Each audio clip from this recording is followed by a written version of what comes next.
Gentlemen, you see, when a man has no one but God, he walks into a realm where earthly attachments lose their grip and eternity becomes real. This is not just loneliness. This is sacred ground. It is the place where the soul discovers its true dependence, not on the approval of others, not on material stability, not on fleeting comforts, but on the presence of the living God. Some of the greatest men who ever walked this earth were men who spent time in the wilderness of isolation. Abraham walked away from everything familiar to follow a voice he could not see. Joseph was betrayed, sold, imprisoned, and forgotten before the dream came to pass. Elijah stood alone against kings and prophets of false gods. They all walked through the fire of solitude, but not a single one walked alone. And neither will you. You are not abandoned. You are being refined. You are not forgotten. You are being prepared. God is doing a work in you that no man can see yet. That's why you must not give up. Don't curse the silence. Don't run from the stillness. Stay with it. Something holy is happening. When the world leaves you behind, when friends fall away, when loved ones don't understand, and when you stand at the edge of yourself and say, God, I can't take one more step, that's when heaven answers with power. That's when strength rises. It's not your own. That's when peace comes in the middle of a storm. Not because the waves stop, but because you finally saw the one who walks on water. Faith is forged not in comfort, but in contradiction. When everything says you're alone, yet you choose to believe you're held. When everything says you're finished, yet you hear the still small voice say, I'm not done with you yet. That's faith. That's fire-tested belief. And that is unshakable. God has always been in the business of showing up when all other options are gone. He doesn't need favorable conditions. He doesn't require a crowd. He doesn't wait for perfect timing by human standards. He steps into the prison cell, into the lion's den, into the fiery furnace, not after the crisis, but right in the middle of it. And he does it again and again for those who call on his name. You may be feeling overlooked today. Maybe no one sees your pain. Maybe they see your strength, but not your struggle. They see the smile, but not the sleepless nights. And maybe, just maybe, you've started to believe the lie that you have to carry this all on your own. But I came to tell you, you don't. You were never meant to. There is one who sticks closer than a brother. One who will never leave you nor forsake you. One who is the same yesterday, today, and forever. One whose eyes are on the sparrow and whose arms are underneath you even now. He sees the hidden battles. He sees the broken places. And he says, you are mine. You are not forgotten. You are not alone. There's a kind of prayer that comes only when a man is out of options. It's not polished. It's not pretty. It's raw. It's real. It's desperate. It's the cry that rises from the dust and the ashes and says, God, if you don't show up, I won't make it. And that kind of prayer moves heaven. When you reach the end of yourself, you reach the beginning of grace. And grace is not some fragile concept. Grace is a force. It lifts you up when your knees give out. It carries you when your strength is gone. It wraps you in mercy when you failed again. Grace is the hand of God pulling you out of the pit, not because you earned it, but because He loves you. I don't know what valley you're walking through. I don't know what the silence feels like in your life, but I do know this. If you've got God, you've got everything you need.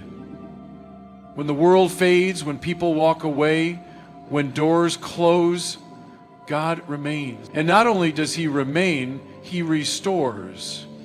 God doesn't just sit with you in your brokenness. He rebuilds you. He doesn't just comfort you in your sorrow. He gives you beauty for ashes. He gives you strength for your weakness. He turns mourning into dancing. He turns weeping into joy. There is a future for you. There is hope beyond the pain. There is life after the loss. But you won't find it chasing the approval of people or the pleasures of this world. You'll find it on your knees alone with the one who shaped you in the womb and knows the number of hairs on your head. Don't despise this season.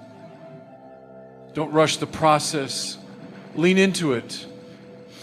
Let it purify you. Let it simplify you. Let it draw you closer to the only one who can satisfy the deep places of your heart. This world is full of noise, opinions, distractions, lies, but when you're alone with God, that noise fades. And what's left is truth. What's left is love. What's left is power. That power will fill you. That love will change you. That truth will set you free. There will be a day when you look back on this season not with bitterness, but with gratitude. You'll say, it was in that lonely place that I learned to listen. It was in that dark valley that I found the light. It was when I had no one else that I realized God was all I ever needed. And when you rise from this place, you'll carry something unshakable. You'll have a testimony forged in fire. You'll speak with authority, not because you read it in a book, but because you lived it in your bones. You'll carry peace into chaotic rooms. You'll bring hope to broken people. And when they ask, how did you survive? You'll say, I had no one but God, and that was enough. You are not disqualified. You are not too far gone. You are not beyond repair. In fact, you are exactly where you need to be for a miracle to unfold. When a man has no one but God, he is ready to be used by God. He is no longer leaning on shallow support systems. He is no longer intoxicated with applause. He is no longer chasing what can never satisfy. He is standing on the rock, and that kind of man cannot be shaken. This is not the end of your story. This is the chapter that changes everything. Stay faithful, stay humble, stay available. God is not done.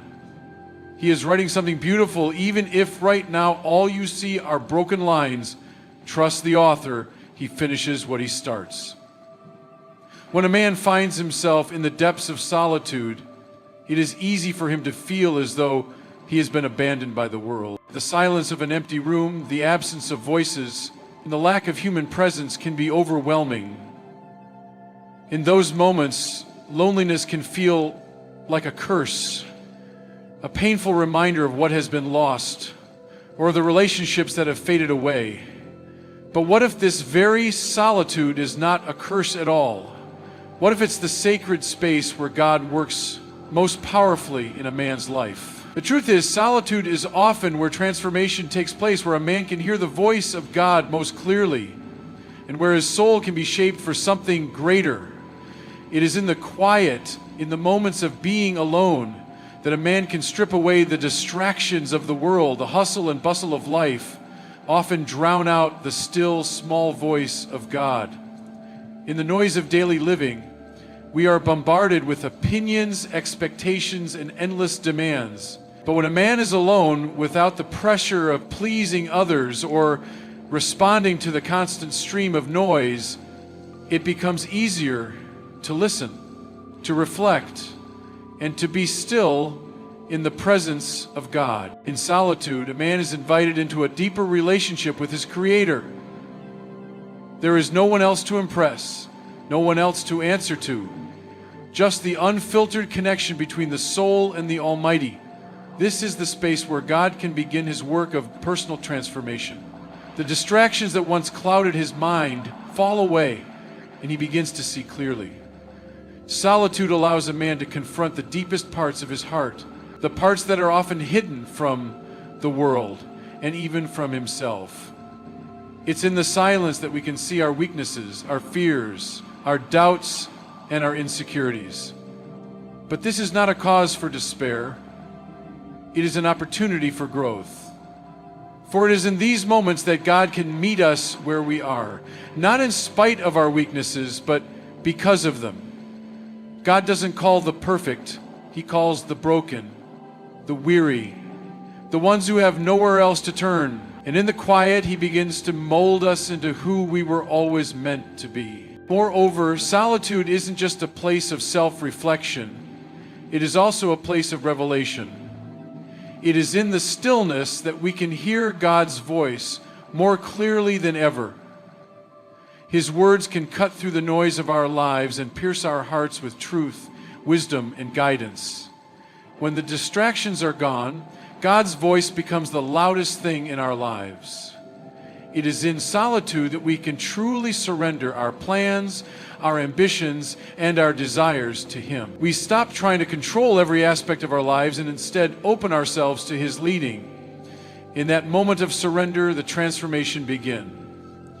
In solitude, we are not abandoned. We are being prepared. God uses this time to refine us, to teach us, and to strengthen us for the journey ahead. While it may feel uncomfortable, even painful, it is in these times of isolation that we become who we were always meant to be. God works through our solitude to draw us closer to Himself and to help us become more like Him. Solitude is not a place of emptiness. It is a place where the fullness of God's presence can fill us, renew us, and transform us from the inside out.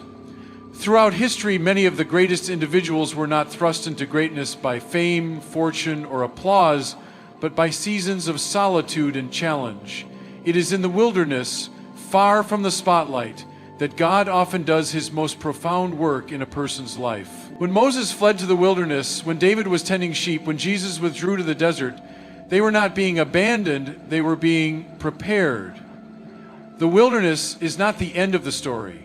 It is often the very place where God begins to shape us for the work ahead. The wilderness, by its nature, is a place of isolation and hardship. It's a place where the comforts of the world are stripped away, leaving a person with only what truly matters. In the wilderness, there are no distractions, no applause, and no external validation. It's just a person and their Creator. And it is in this quiet, challenging environment that God works in ways we cannot always understand in the moment. There is a profound transformation that happens in the wilderness, one that prepares a person not just for success, but for a life of purpose. Think of Moses. Before he could lead a nation, he spent 40 years in the wilderness, an exile, a fugitive, running from his past mistake. But in the wilderness, he learned humility, patience, and dependence on God. He experienced the voice of God in a burning bush. And it was in that moment that he realized his life was part of something much bigger than himself. Had he been in Egypt, surrounded by power and influence, he might have never learned the lessons that the wilderness taught him. The wilderness wasn't a punishment for Moses. It was the place where God prepared him for a divine purpose that would change the course of history. David, too, was anointed to be king, but he didn't immediately sit on a throne. Instead, he spent years running from King Saul, hiding in caves and living on the run. It was in these wilderness years that David grew in strength, character, and trust in God. He learned to lead people not through military might, but through humility and reliance on the Lord. He wrote many of the Psalms during this time, expressions of raw emotion, faith, and intimacy with God. And he ascended to the throne. Without these formative years, he might not have been prepared to lead with the wisdom and grace that marked his reign. The wilderness is not just a physical place. It is often a spiritual condition that many of us experience in our lives. There are times when we find ourselves in seasons of difficulty, loss, or transition. During these seasons, it can feel as though we are far from God's presence, far from His purpose for our lives. But the truth is, these wilderness seasons are often the very places where God is preparing us for something greater. They are not dead ends. They are launching paths for what lies ahead. Just as God called Moses and David out of the wilderness at the appointed time. He will also bring us out of our wilderness seasons when the time is right. But the preparation that happens in the wilderness is not to be underestimated. It is in the wilderness that we learn to rely solely on God, where we are tested and refined, and where we discover strength we never knew we had. The wilderness season may be difficult, but it is in these moments of testing and isolation that we are formed into the people God needs us to be in order to accomplish His purposes. It is in the wilderness that we learn to trust. We learn that God is faithful even when we can't see the way forward.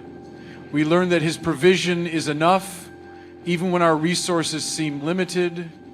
We learn to hear His voice clearly in the quietness of the desert, away from the noise of the world. And it is here that we discover a deeper intimacy with God, a relationship that is built on trust and reliance rather than on the applause of the crowd or the approval of others. The wilderness is not a place to run from, it is a place to embrace. It is where God shapes us, refines us, and prepares us for what lies ahead. So when you find yourself in a season of solitude, struggle, or confusion, remember this: you are not forgotten, you are being prepared. The wilderness may be uncomfortable, but it is not the end. It is the place where God is preparing you for something far greater than you can imagine. In the depths of despair, when the weight of the world feels too heavy to bear, and the strength to keep going seems to slip away, it is in these moments of weakness that God's strength is most profoundly revealed. For many, weakness is something to be avoided or hidden, a sign of failure or inadequacy. But in the eyes of God, it is not a weakness to be ashamed of. It is the very place where His strength can be most fully displayed. It is in the moments when a man feels he cannot go on, when he is stripped of his own ability and power, that he encounters a strength beyond himself. In these seasons, we are brought face to face with our limitations, with the harsh reality that there are situations in life we cannot control, people we cannot change, and outcomes we cannot determine. It is in these moments of helplessness that God's strength becomes the most evident. His power working through our weakness is the most beautiful and transformative force in the world. Paul, one of the greatest apostles of the early church, spoke of this profound truth when he described his own struggles and hardships. He prayed 3 times for God to remove a thorn in the flesh that tormented him. But God's answer was not to take away the pain, but to declare, "My grace is sufficient for you, for my power is made perfect in weakness." 2 Corinthians 12:9. Paul's response to this divine revelation was profound. "Therefore I will boast all the more gladly of my weaknesses, so that the power of Christ may rest upon me."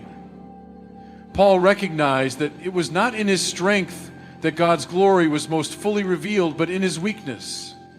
In that place of vulnerability, Paul was able to experience the sufficiency of God's grace and the depth of His power. This concept seems counterintuitive to the world's understanding of strength. In society, we are taught to rely on our own ability, to push through adversity with sheer willpower, to overcome challenges through personal strength and determination. But God calls us to a different way of thinking. He invites us to surrender our reliance on self and to trust in His power. He shows us that true strength is not about what we can do in our own strength, but about what He can do through us when we are willing to admit our need for Him. When we are at our lowest, when we feel completely powerless, we are often more open to God's work in our lives. It is then that we stop relying on our own ingenuity, wisdom, or resources and begin to lean fully on Him. In our weakness, we make space for God's power to shine. His strength does not come to us in the way we expect. It is not a human kind of strength defined by physical might or self-sufficiency. It is a divine strength, a power that is gentle yet unshakable, a power that gives us the courage to stand when we want to fall, the wisdom to know what to do when we are confused, and the peace to endure when we feel overwhelmed. God's strength does not negate our weakness. It is made perfect through it. It is as though God takes our frailty and through His grace turns it into something beautiful, something powerful. In moments of despair, when we are broken and weary, God meets us with the power to rise again. His strength sustains us when we cannot sustain ourselves. His strength carries us when our legs give out. His strength lifts us when we are too tired to keep going. The beauty of this divine strength is that it transforms us. We come out of the trials, the times of weakness, stronger than before. Not because we did it in our own power, but because we allow God to work through us. When we acknowledge our dependence on Him, we open ourselves up to His transformative power. We emerge from weakness, not as the same person, but as someone who has been shaped, refined, and empowered by God Himself. The truth is, God's strength is not given to us in the absence of weakness, but in the midst of it. It is when we are weak that we are most able to experience His strength in its purest form. When we feel like we have nothing left, that is when He can fill us with everything we need. In that moment of divine exchange, we realize that the very thing we thought would defeat us, the trial, the struggle, the weakness, has become the place where we encounter the fullness of God's power and grace. So if you find yourself in a season of weakness, do not despair. Do not believe the lie that you are not enough or that you are failing. In fact, it is precisely in this place that God is about to do His greatest work. His strength is made perfect in your weakness. And if you will trust Him in this season, you will come through stronger, more dependent on Him, and more aware of the power that only He can provide. There are moments in life when we cry out to God and feel as though our prayers fall on deaf ears. In these times of silence, it can be difficult to see beyond the stillness and feel the presence of God. It's easy to fall into the trap of believing that God has abandoned us, or that He is somehow distant, uninvolved, or uninterested in our struggles. But the truth is that God's silence is not a sign of His absence. In fact, it is often in these moments of quiet that God is working more powerfully than we can comprehend. We live in a world that values instant answers and quick solutions. We are accustomed to immediate results, whether in our work, relationships, or even our technology. But God's ways are not our ways, and His timing is not bound by the pressures of the world around us. Sometimes the silence that we experience from God is not a withdrawal, but a moment of divine waiting, a space where God is allowing us to grow, to trust, and to prepare for what He is about to do. Throughout Scripture, we see many examples of God's silence during key moments of His people's journeys. The Israelites waited in Egypt for hundreds of years, crying out for deliverance, but God did not immediately respond. There were moments in the wilderness when they wondered if God had forgotten them as they faced hunger, thirst, and overwhelming fear. Yet God was with them all along, orchestrating their deliverance in His own time. His silence was not a sign of abandonment, but a sign of preparation as He was shaping them for the promised land. Even Jesus, the Son of God, experienced the silence of His Father. In the Garden of Gethsemane, as He prayed in anguish, Jesus cried out, my God, why have you forsaken me?" In His moment of deepest agony, it seemed as though God had turned His face away. Yet in that silence, God was not absent. He was fulfilling His ultimate plan of redemption through Jesus' suffering. God's silence on the cross did not signify abandonment, but rather the unfolding of His perfect will for salvation. God's silence is a powerful reminder that we are not in control. In our human nature, we often demand immediate answers, quick fixes, and a clear path ahead. But God's silence teaches us patience, faith, and trust in His timing. It is in the waiting, in the moments when we feel as though nothing is happening, that God is often doing His most significant work. He is preparing us, strengthening us, and aligning our hearts with His will. In the silence, God is cultivating deeper faith and greater reliance on His plan, which is always far greater than anything we could have orchestrated ourselves. The silence is also a test of our trust. When God is silent, we are faced with a choice. Will we continue to believe in His goodness even when we don't hear His voice? Will we remain faithful when it feels like He is distant? This is a critical moment in our spiritual journey. God's silence invites us to trust, not in what we can see or hear, but in what we know about His character. We know that He is good, that He is faithful, and that He loves us. And even when we cannot sense His presence, we can rest assured that He is still with us, working behind the scenes to bring about His perfect plan.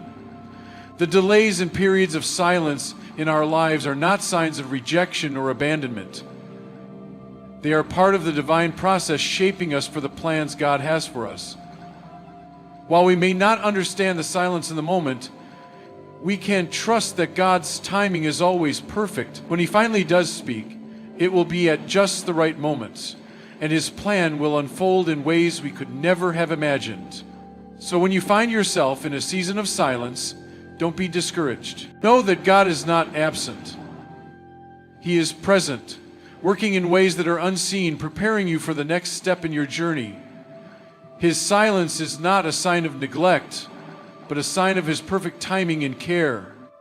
Trust in His process. Wait in faith, knowing that His plan will always be worth the wait. There comes a moment in every person's life when we reach the end of ourselves. We find ourselves standing on the edge, exhausted, worn out, and feeling like we have nothing left to give. The struggles, the disappointments, the heartaches, and the failures all pile up, and we can no longer carry the weight on our own. In these moments, we may feel as though we are lost, as though we have reached the limit of our strength and endurance. But it is precisely in these moments of complete surrender, when we come to the end of our own ability, that we encounter God's grace.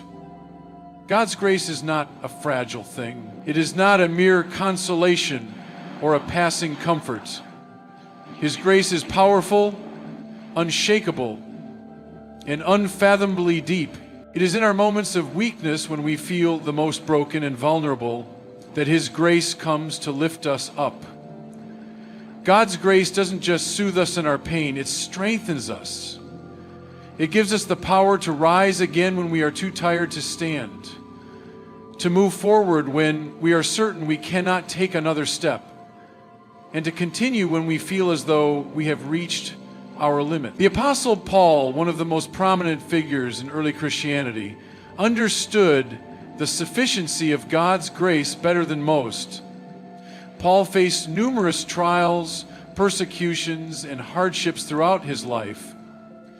In 2 Corinthians 12:9, he writes about a personal struggle he faced, referring to a thorn in the flesh that tormented him.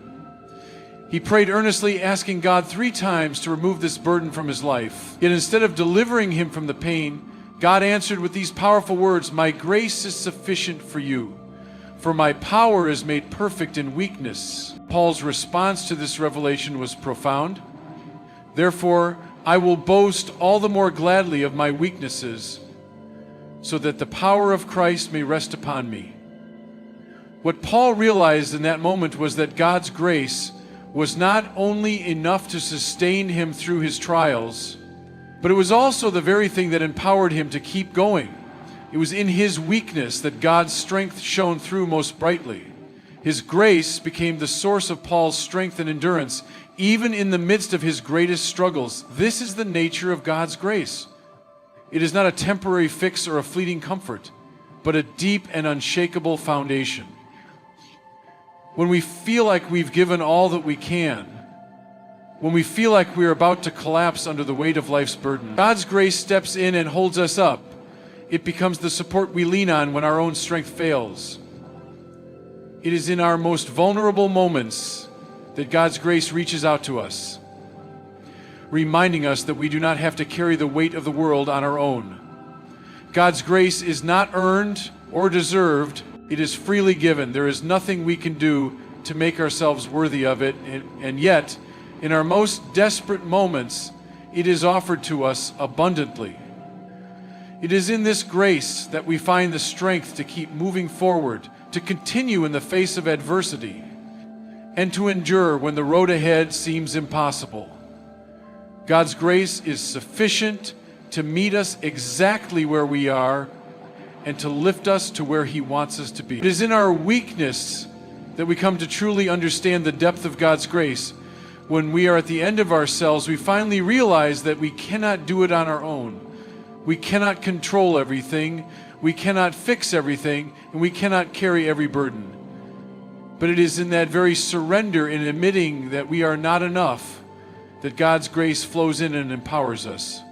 We are not meant to rely on our own strength, but on the strength that God provides. And when we rely on His grace, we discover that it is more than enough to carry us through. God's grace doesn't just carry us, it transforms us. It's not only a source of strength, but also a source of healing. It mends the broken places in our hearts, restores what has been lost, and renews our spirits. It is in grace that we find the courage to forgive, the resilience to hope again, and the peace that transcends understanding. There may be moments when we feel utterly depleted, when we feel as though we have nothing left to give.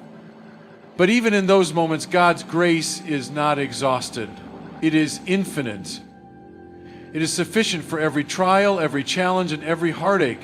When we come to the end of ourselves, it is only then that we are able to fully experience the power and sufficiency of God's grace. And in that grace, we find the strength to stand again, to press forward, and to continue walking in His purpose for our lives. So when you feel that you are at your weakest, when you feel like you can't go on any longer, remember this: God's grace is enough. It is powerful, it is sustaining, and it will never run dry. You are never alone, and His grace will always be sufficient to carry you through. In the darkest moments of life, when isolation and struggle weigh heavily on our hearts, it is easy to feel as though we are lost or forgotten. The road ahead may seem unclear, and the burdens we carry can feel impossible to bear. But in these very moments of uncertainty, it is faith and hope that become our anchors, keeping us grounded and moving forward even when everything around us seems to grow. Faith and hope in God are not just fleeting emotions. They are the lifelines that sustain us even in the most difficult seasons of our lives. They remind us that God's plan is always at work even when we cannot see it, and that He is preparing us for something greater. Faith is the foundation upon which we build our trust in God. It is the belief that even when circumstances appear bleak, God is still good and His promises are true. Faith does not require us to have all the answers or to see the whole picture. In fact, it often requires us to step forward in trust when we have no idea what lies ahead. Faith is the decision to hold on to God's character, even in the absence of clear direction. It is the confidence that, though the storms rage around us, God is still in control and His purpose for our lives remains unchained. Hope is the fruit of that faith. Hope is what keeps us going when all we have is a glimpse of God's promises, a faint whisper of the good He has in store for us. It is the assurance that no matter how hard the journey may be, we are not alone. Hope gives us the strength to endure, to press forward, and to hold on to the belief that our present circumstances do not define our future. Hope tells us that there is more waiting for us, that God's ultimate plan for our lives is greater than any moment of suffering or trial. The Bible reminds us of the power of faith and hope in Romans 8:24-25. For in this hope we were saved. Now hope that is seen is not hope. For who hopes for what he sees? But if we hope for what we do not see, we wait for it with patience. This passage beautifully captures the essence of what it means to have faith and hope in God. We do not always see the full picture, but we trust in His promise that He is working behind the scenes.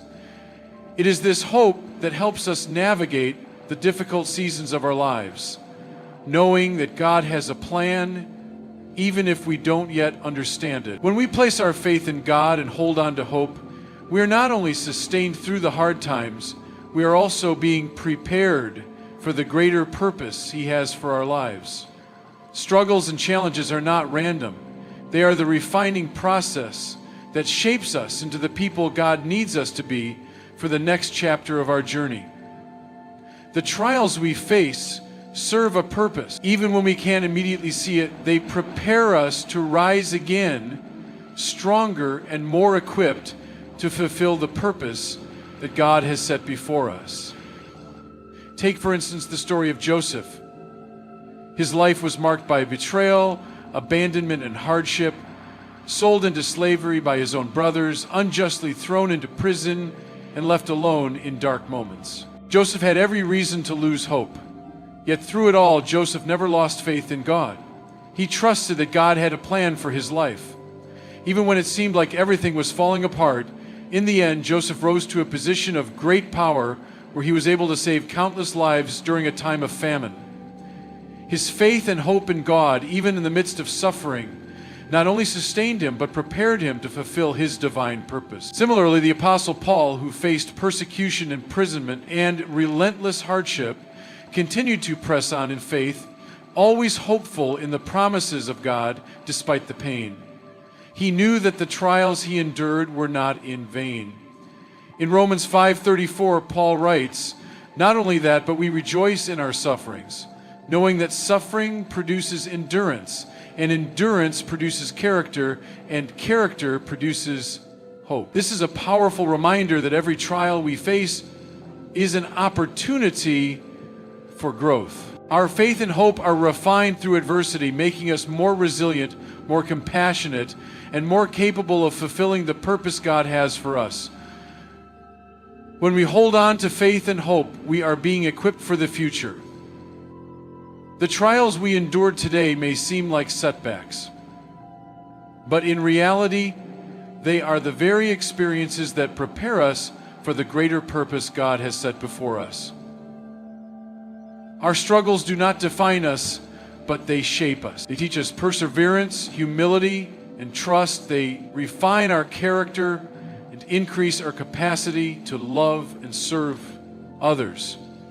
Through it all, we can rest in the knowledge that God is using every moment of our lives, every hardship, every trial, and every joy to prepare us for the unique purpose He has for us. Faith and hope are the tools that help us navigate the journey even when the path is unclear. They remind us that God is with us, that He is working all things together for our good, and that His timing is perfect. We may not always understand the reasons for our struggles, but we can trust that God is leading us towards something greater. So in those moments when you feel isolated, when the weight of the world seems too much to bear, hold on to faith and hope. Trust that God is at work behind the scenes, even when you can't see it. Keep moving forward, knowing that He is preparing you for a greater purpose, a purpose that will be revealed in His perfect timing.